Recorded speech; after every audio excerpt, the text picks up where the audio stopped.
certain systems of practices, made a whole imagery about it. These images were not just drawn on paper, they established forms of it. This is a whole science by itself. In India, this is called as the science of consecration. In the yogic traditions, this science of consecration can be taken to such peaks. Any form you want, you can consecrate it and make it a reality. Right now, let us say I want a fierce dragon established energy-wise. Now, I will establish a temple for a dragon. His third eye moved south. What was up here came down between the two eyes. The moment it came here, he saw things that nobody had ever seen. Now, if this happens in a certain way,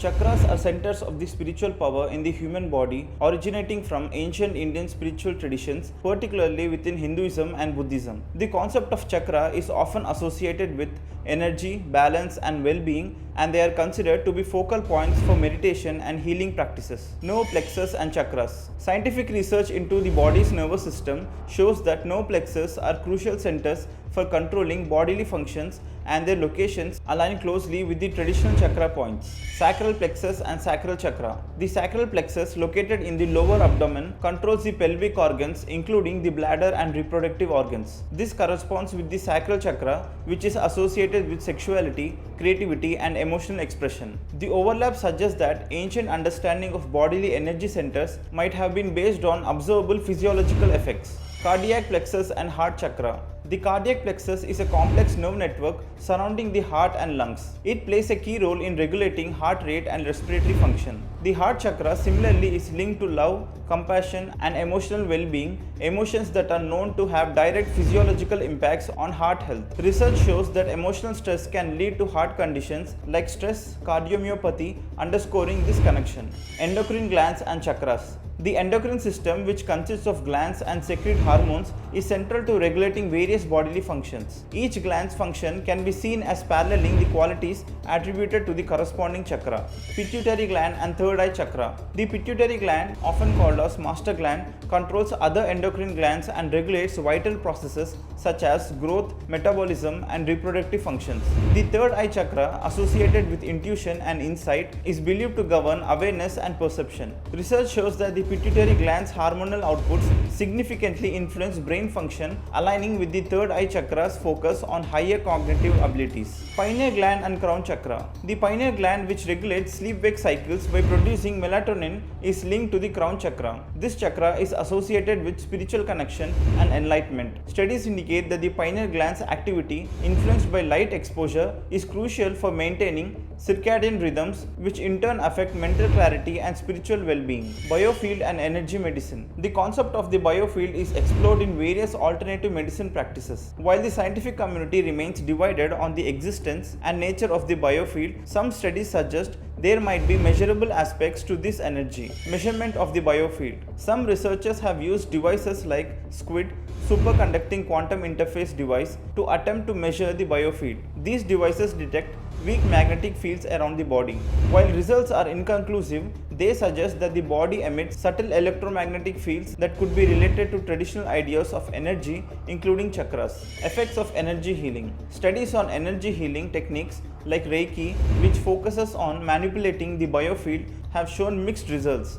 However, some controlled trials suggest that these practices can reduce stress, anxiety and pain, potentially by influencing the body's energy systems in ways that overlap the chakra theory. Conclusion. While the chakra system is primarily a metaphysical framework, scientific research offers insights that parallel or support some of its principles. The connection between nerve plexus, endocrine glands, biofields and brainwave activity suggests that the chakras might correspond to real physiological and psychological phenomena. Further research is needed to explore these intersections fully, but the existing evidence provides a compelling case for a deeper understanding of the links between body, mind and energy. There is something called as a pineal gland.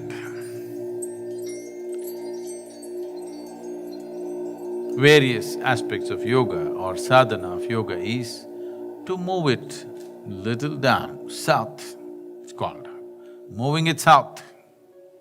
This is the symbolism of Shiva turning south because his third eye moved south. What was up here came down between the two eyes. The moment it came here, he saw things that nobody had ever seen. Now, if this happens in a certain way, the secretions of the pineal, which in yoga is referred to as amrit or amrita or amritam probably in Sanskrit, this amritam either can be taken into the system to strengthen the system and increase or extend the longevity of the system. Or this amrita can be taken to create blissfulness in the system, like a drug. It can just blow you away. Or you can use this amrita to enhance your perception that you can become like thin air because everything that is here passes through you. Right now, air passes only through your nostrils and you know if it doesn't pass, you are gone. If this air can pass through right across you, some of you might at some moment felt when you're very carefree and joyful, you stood in the breeze, it feels like breeze is passing through you. And you become 100% transparent. That is because you've used your amrita to bring sensitivity to the system. So these are three fundamental ways. One is to strengthen the body, to make it like a rock, which will give a certain longevity to that person, which is considered superhuman by most people. Or to bring such a level of drunkenness and blissfulness within you that you don't care how long you live. Or to make yourself like thin air, that your perception is super hyped because there is absolutely no resistance to the system. The same secretions of the pineal gland can be used in three different ways.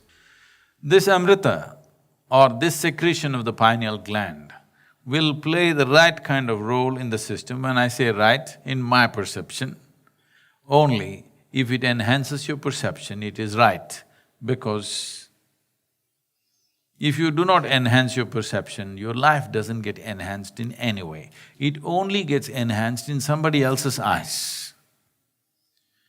If you become like a rock, your experience of life may not change. It is just other people think you're fantastic. Well, we could have made a statue out of you and you would have been a rock anyway. We didn't need a human being to become like a rock.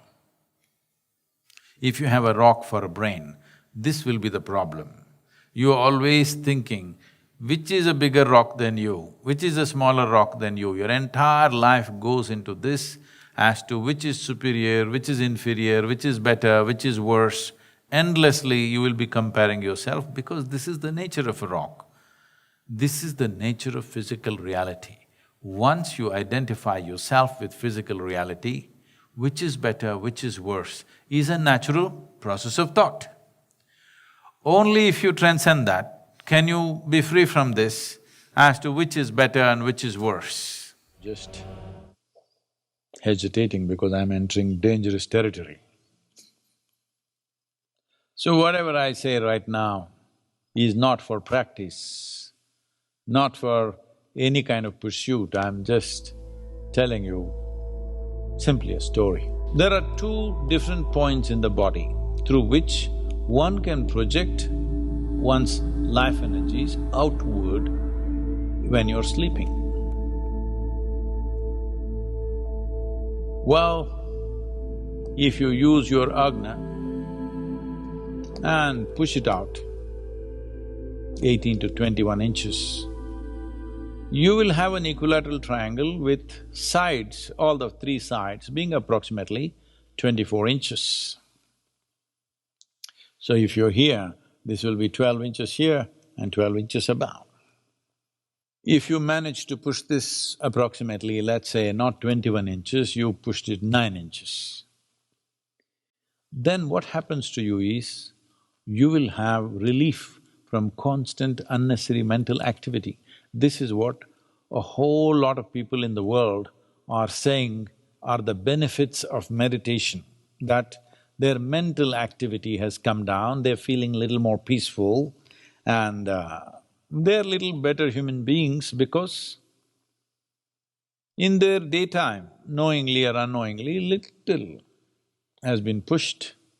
May not be happening in sleep, but if it happens in sleep, you will find complete relief from this unnecessary mental activity that's happening. If you manage to push this, let's say 12 inches, very easily you access the minds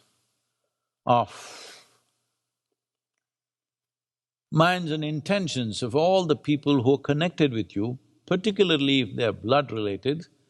You can very easily know their intents and their minds effortlessly without trying to read their minds, simply like that. If you push this out 15 inches, you will know of significant events anywhere that's happening. Major shifts that happen in this planet or in this planetary system, you will know.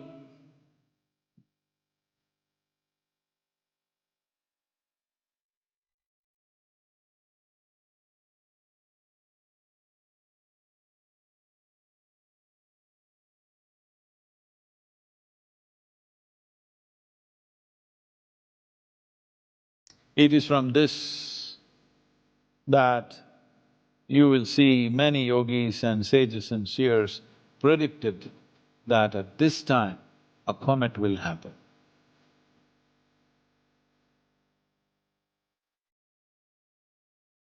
A major comet will happen which can cause this kind of influence over the planet. Like this they have said in the past, and it's happened exactly at those times because they saw it coming, not with a telescope or something. In their energies they saw it's coming. If you push this 18 inches, all that's worth knowing you can access. Takes a little like going to a library and reading up a bit, but you have access to all that's worth knowing. If you push it full 21 inches and it stays there, then your consciousness becomes cosmic and can facilitate liberation or what is now generally known as Mahasamadhi or Mahaparinirvana. That means one can live consciously. If you can hold it up at 21 inches away from your Agna, this will open up slowly. As it opens up, life and leaving the body becomes an entirely conscious process.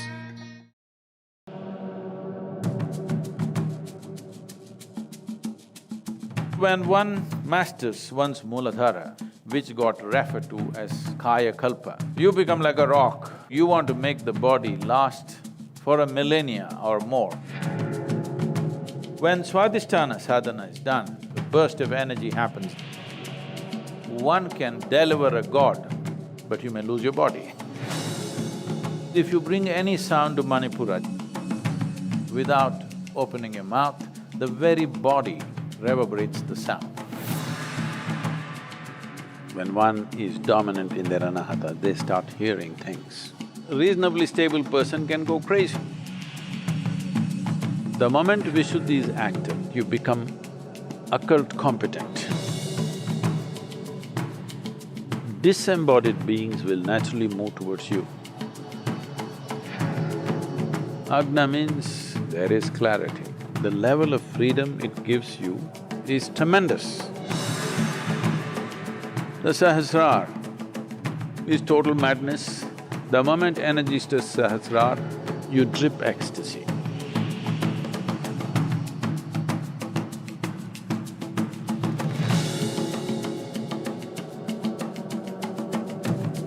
Namaskaram, Sadhguru. I started meditating 10 years ago, and after a few years, I could see my third eye, a perfect eyeball. Is it real or am I hallucinating? Now, this needs to be understood. What is referred to as a third eye is not necessarily another eye like this, okay? It is not. It is just that, you know, there are, okay. In the pranic system, we talked about the 72,000 nadis. These 72,000 nadis have 114 important junction points in the body. Like, you know, in this building, the electrical systems are running, there are many junction points where major meeting of connections are happening. There are 114 junction points in the body. Generally, these are referred to as chakras. The word chakra literally means a wheel. But these are not in the form of circles or wheels. They always meet in the form of a triangle. The nadis always meet in the form of a triangle. And the whole yogic system depends on what you do with them. So out of this 114, 7 are held as the major junction points. So these are the 7 chakras that everybody is normally talking about. They are located in certain parts of your body. These are Mooladhara, Swadhisthana, Manipuraka, Anahata, Vishuddhi, Agna, Sahasrara. Mooladhara means the foundation. This is a center which is physically or physiologically, it is located between your anal outlet and your genital organ. It's called the perineum medically. If your energies are dominant in your Mooladhara, food and sleep will be the 2 major qualities of your life. They will be the most important factors in your life, food and sleep. If your energies are dominant in your Swadhisthana, which is located just above your genital organ, here you will be a pleasure seeker. Pleasure does not necessarily mean sex and things like that. You are somebody who wants to enjoy the world. That's dominant in you. So a person who is a pleasure seeker, he lives little more intensely than a person who is living just for food and sleep. Yes? So these are just different levels of intensities of life. As the intensity increases, your ability to experience different dimensions of life moves from one area of life to another. If your energies move into Manipuraka, or if they're more dominant in Manipuraka, you are a doer in the world. You want to do things. Maybe you're a businessman, maybe you're a politician or something where a lot of doing is needed, you know. You're a doer. If energies move into Anahata, this is the creative center, you become a creative person. Maybe you're an artist or at least you have tendencies, maybe you didn't make it in the Hollywood, but you know, you want to create more than simply eating and sleeping or seeking pleasure outside. You would like to do something, there is creativity in you.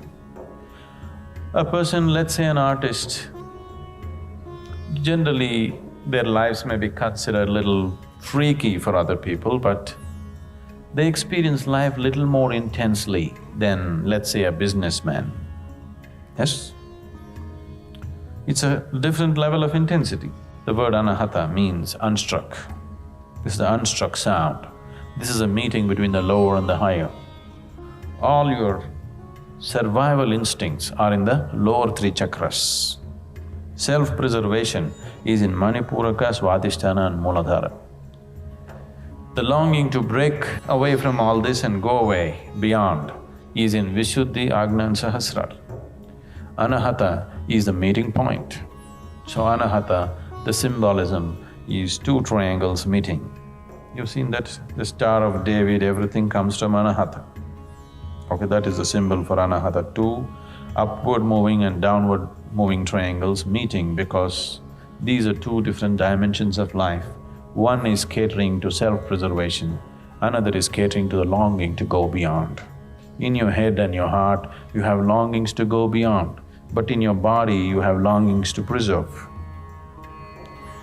So, if energies move into Vishuddhi, it's a power center, you can become enormously powerful. Very powerful individuals. When I say power, not necessarily physical or financial or something, people can be powerful in so many ways. Just the very way they stand, some people are powerful, some people are not, isn't it? Yes? So you don't have to do any action. You make 10 men stand here. The very way they stand, some men are powerful, some aren't, isn't it so? It's not necessarily because of their activity, just the way they are. They don't have to pose for anything, just simply the way they are, there is power about them. If your energies move into Agna, you are intellectually realized, you see things clearly, you see everything the way it is.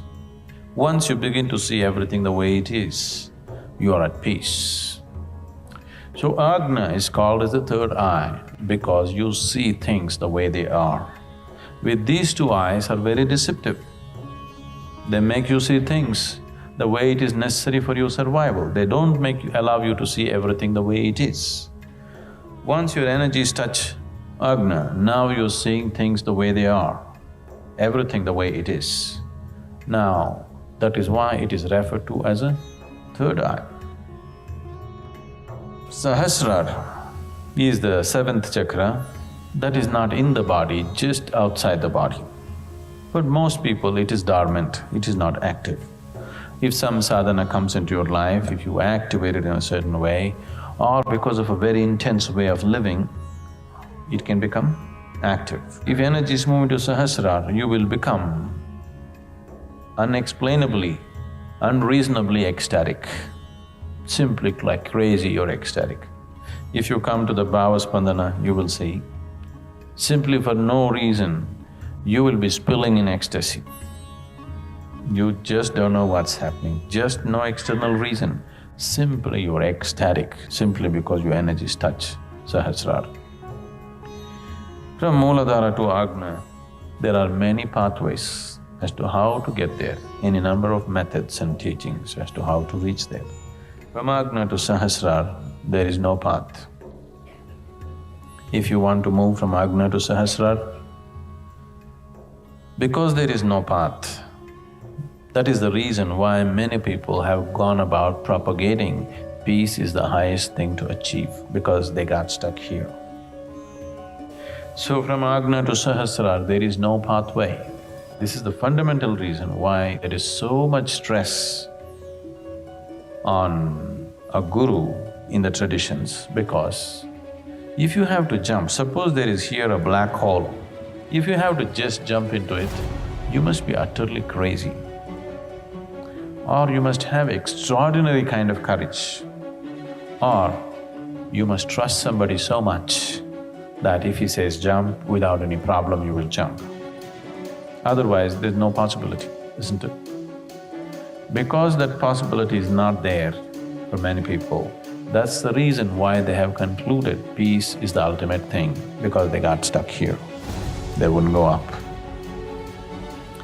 About seeing a form of an eye is simply because certain systems of practices made a whole imagery about it. These images were not just drawn on paper, they established forms of it. This is a whole science by itself. In India, this is called as the science of consecration. In the yogic traditions, this science of consecration can be taken to such peaks. Any form you want, you can consecrate it and make it a reality. Right now, let us say I want a fierce dragon established energy-wise. Now, I will establish a temple for a dragon. And if you go there, you have a deep experience of the dragon because the energy form of the dragon is like alive, like a real thing. Because the science of consecration is such, any form that you want, you can consecrate it and make the energy hold that form. So deities were created for different purposes, whichever kind of form they wanted, they created it. So like this, people created different kinds of imagery for the sake of sadhana, so that people could make use of it. It is not that that's the way you have it, but it has been established in many traditions. Third eye has been elaborately established as an energy form. If you happen to come in touch with this somewhere, you may begin to see it. But these are two different kinds of yoga. There is something called as right-hand yoga and left-hand yoga. In the right-hand yoga, there is no imagery. Right now, what we are offering to you is that, no imagery. We don't use any kind of imagination, because once you go on imagination, you must be in constant care of somebody who knows what is what, somebody who is capable of taking away the images when it is no more needed. Otherwise, you won't know where is reality and where is imagination. You will just fly off into imaginary states very easily. So here we are using a path of prajna where there is no imagery at all. Just use yourself to grow. Maybe it is not as colorful as that, but it's more steady, you don't get lost. You know if you take a step forward, you know it, if you take a step backward, you know it. There you will not know, but it's very colorful and exuberant ways. We also do that, but not with, large groups of people like this. I also very much do those kind of things, but not with large groups of people, because people will fly off into imaginary states so easily.